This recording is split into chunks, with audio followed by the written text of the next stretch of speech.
Om Swastiastu. Kami dari kelompok 6 Manajemen Pemasaran Internasional nomor 2. Di sini kami akan menjawab pertanyaan yang telah diberikan. Yang pertama akan dijawab oleh teman saya. Perkenalkan, nama saya Nuwana Putri Anjani, MTM 333. Di sini saya akan menjawab apa sajakah tanda-tanda yang mencerminkan peningkatan keterkaitan ekonomi antar negara. Tandanya meningkatnya terkaitan ekonomi antar negara terlihat dari makin besarnya perdagangan internasional, arus investasi dan modal asing, integrasi pasar keuangan, mobilitas tenaga kerja, serta kerjasama ekonomi antar regional maupun global. Sekian dan terima kasih. Om Swastiastu. Di sini saya Tuladi Mas Dariham, NPM akhir 329. Di sini saya akan menjawab pertanyaan nomor 2, yaitu sebutkan alasan atau faktor pendorong dari semakin meningkatnya keterkaitan ekonomi antar negara. Peningkatan keterkaitan ekonomi antar negara merupakan hasil dari berbagai faktor yang saling berkaitan. Beberapa faktor yang mendorong fenomena ini antara lain yaitu yang pertama adalah globalisasi ekonomi. Globalisasi telah membuka pasar internasional secara luas, sehingga perdagangan barang, jasa, dan modal antar negara berlangsung lebih mudah dan cepat. Yang kedua yaitu adalah kemajuan teknologi informasi dan transportasi. Inovasi di bidang teknologi komunikasi seperti internet dan digitalisasi, serta transportasi modern seperti logistik, pengiriman barang cepat, memungkinkan transaksi lintas batas dilakukan dengan biaya rendah dan waktu yang singkat. Yang ketiga yaitu adalah liberalisasi perdagangan. Banyaknya negara menurunkan hambatan tarif maupun non-tarif yang pada akhirnya memperkuat arus ekspor dan impor serta meningkatkan integrasi ekonomi. Yang keempat yaitu adalah kebutuhan pasar dan sumber daya. Negara-negara yang kekurangan sumber daya alam atau teknologi akan mencari suplai di luar negeri. Sementara negara dengan produksi berlebih berupaya untuk memperluas pasarnya di negara lain. Yang kelima yaitu adalah peran lembaga internasional dan kerjasama regional. Organisasi seperti WTO, IMF, dan World Bank, serta blok perdagangan seperti ASEAN, Uni Eropa, dan NAFTA berperan besar dalam memperkuat integrasi dan stabilitas ekonomi antar negara. Yang keenam yaitu adalah peran perusahaan multinasional. Ekspansi perusahaan multinasional di berbagai negara mendorong arus modal, teknologi, dan juga perdagangan semakin terhubung secara global. Maka dari itu dapat saya simpulkan bahwa keterkaitan ekonomi antar negara tidak hanya dipengaruhi oleh faktor tunggal, melainkan juga hasil dari kombinasi globalisasi, teknologi, kebijakan perdagangan, kebutuhan pasar, dan juga peran lembaga internasional serta ekspansi bisnis global. Baik, sekian jawaban dari saya. Terima kasih. Baik, sebelumnya perkenalkan, nama saya Inyoman Sesradiatnya Switra, NPM 3/3. Di sini saya akan menjawab pertanyaan nomor 3. Bagaimana investasi langsung asing atau FDI dan pola perdagangan Indonesia berubah selama beberapa dekade terakhir? Jawabannya, selama beberapa dekade terakhir, investasi asing langsung atau FDI Indonesia mengalami peningkatan cukup besar. Pada awalnya, banyak masuk ke sektor pertambangan dan minyak, lalu berkembang ke manufaktur, energi, dan juga infrastruktur, hingga sekarang merambah ke industri digital dan teknologi. Di sisi lain, pola perdagangan Indonesia juga mengalami perubahan. Dulu lebih banyak mengekspor komoditas mentah seperti minyak, gas, dan hasil bumi. Namun, sekarang mengekspor semakin bergeser ke produk manufaktur seperti tekstil, elektronik, dan juga otomotif, dan hilirisasi sumber daya alam seperti nikel dan kelapa sawit. Selain itu, tujuan perdagangan juga berubah dari sebelumnya banyak ke Amerika dan Eropa, kini lebih terfokus pada negara-negara Asia seperti Tiongkok, Jepang, Korea, dan juga ASEAN. Berikutnya akan dijelaskan dan jawab oleh teman saya. Baik, perkenalkan, nama saya Nimade Sri Sukanadi, NPM 356. Di sini saya akan menjawab pertanyaan yang nomor 4. Kerjasama ekonomi regional dapat diklasifikasikan ke dalam 5 kategori besar. Sebutkan kategori-kategori ini dan bagaimana perbedaannya satu sama lain. Yang pertama ada area perdagangan bebas.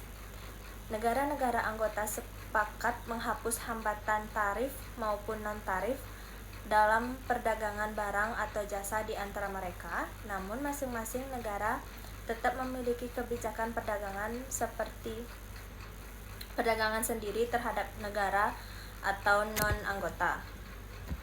Yang kedua, serikat pabean. Selain menghapus tarif di antara anggota, negara anggota juga sepakat untuk menerapkan tarif eksternal yang sama terhadap negara non-anggota. Jadi, kebijakan tarif bersama keluar. Yang ketiga ada pasar bersama, mencakup ciri-ciri serikat pabean ditambah dengan mobilitas bebas faktor produksi atau tenaga kerja, modal dan jasa antar anggota. Tidak hanya barang dan jasa yang bebas bergerak, tetapi juga tenaga kerja dan modal. Yang keempat, Uni ekonomi lebih maju dari pasar bersama karena selain perdagangan dan mobilitas faktor produksi yang bebas, negara anggota juga memiliki penyelarasan kebijakan ekonomi atau moneter, fiskal, pertanian, industri. Ada koordinasi atau bahkan kesamaan kebijakan di berbagai bidang ekonomi. Yang kelima, integrasi ekonomi penuh. Tahap paling tinggi di mana negara anggota bukan hanya menyatukan kebijakan ekonomi tetapi juga membentuk industri supranasional dengan kewenangan politik dan ekonomi, artinya sebagai kedaulatan keserahan ke lembaga bersama. Perbedaannya terletak pada tingkat integrasi kedaulatan ekonomi. FTA hanya penghapusan tarif internal, serikat pabean FTA plus tarif eksternal bersama, pasar bersama, sertifikat pabean, mobilitas bebas faktor produksi, uni ekonomi, pasar bersama, dan kebijakan ekonomi bersama. Integrasi ekonomi penuh, uni ekonomi plus integrasi ekonomi atau supranasional. Makasih. Perkenalkan, nama saya Gusti Agung Bagus Satria Andika dengan NPM 360 dari kelas C6. Saya izin menjawab pertanyaan dari nomor 5. Pertanyaannya, apakah neraca pembayaran secara akurat mencerminkan transaksi suatu negara dengan negara-negara lain? Menurut saya, neraca pembayaran memang bisa dikatakan cukup akurat untuk mencerminkan transaksi suatu negara dengan negara lain. Hal ini karena di dalamnya dicatat berbagai transaksi internasional, mulai dari perdagangan, barang dan jasa, aliran modal, investasi, hingga pinjaman luar negeri. Dengan data tersebut, kita bisa melihat bagaimana suatu negara berhubungan dengan dunia luar dalam aspek ekonomi. Namun, menurut saya, neraca pembayaran juga punya keterbatasan. Tidak semua transaksi bisa tercatat, misalnya perdagangan ilegal atau remitansi informal yang berjalan di jalur resmi. Perbedaan metode pencatatan antara negara juga kadang membuat data tidak sepenuhnya seimbang. Selain itu, masalah waktu pencatatan bisa membuat kondisi nyata tidak selalu sesuai dengan laporan statistik. Jadi, meskipun neraca pembayaran penting dan relatif akurat, tetap saja perlu dilengkapi dengan analisis tambahan agar gambaran ekonomi internasional suatu negara lebih jelas dan realistis. Terima kasih. Om Swastiastu, selamat pagi. Perkenalkan, nama saya Angela Natasha dengan NPM Makir 316 dari kelas C6 kelompok 2. Hari ini saya akan menjawab pertanyaan nomor 6 dan juga nomor 7. Yang pertama, saya akan menjawab pertanyaan nomor 6, yaitu faktor-faktor apa yang mendorong ekspansi dan peningkatan skala perusahaan multinasional. Faktor-faktor yang mendorong ekspansi dan peningkatan skala multinasional ada faktor internal dan juga faktor eksternalnya. Yang pertama, faktor internal, yaitu kemampuan dan kemandirian perusahaan dalam mengelola sumber daya. Yang kedua, stabilan keuangan yang memungkinkan investasi besar, manajemen yang baik dengan visi dan misi yang jelas, dan kemajuan teknologi dan informasi yang dapat dimanfaatkan untuk mengembangkan bisnis. Adapun faktor eksternalnya yaitu perkembangan pasar global yang semakin terbuka dan luas, kemajuan teknologi informasi dan alat-alat industri yang mendukung produksi dan distribusi, permintaan konsumen yang meningkat terhadap produk di berbagai negara, persaingan dengan perusahaan lainnya yang mendorong inovasi dan ekspansi, dan juga krisis dan pergeseran ekonomi global yang memaksa perusahaan mencari pasar dan biaya produksi alternatif.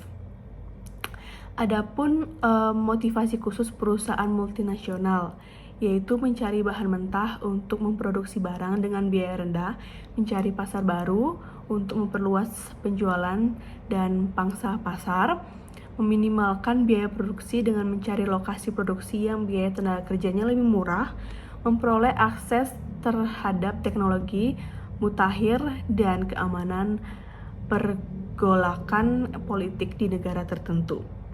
Faktor lainnya yang mendukung ekspansi seperti meningkatkan keuntungan dengan mengakses pasar yang lebih luas dan efisiensi biaya, memperluas pangsa pasar untuk memanfaatkan keberagaman konsumen dan ekonomi skala, dan mengurangi biaya produksi dan operasional melalui pemanfaatan sumber daya yang lebih murah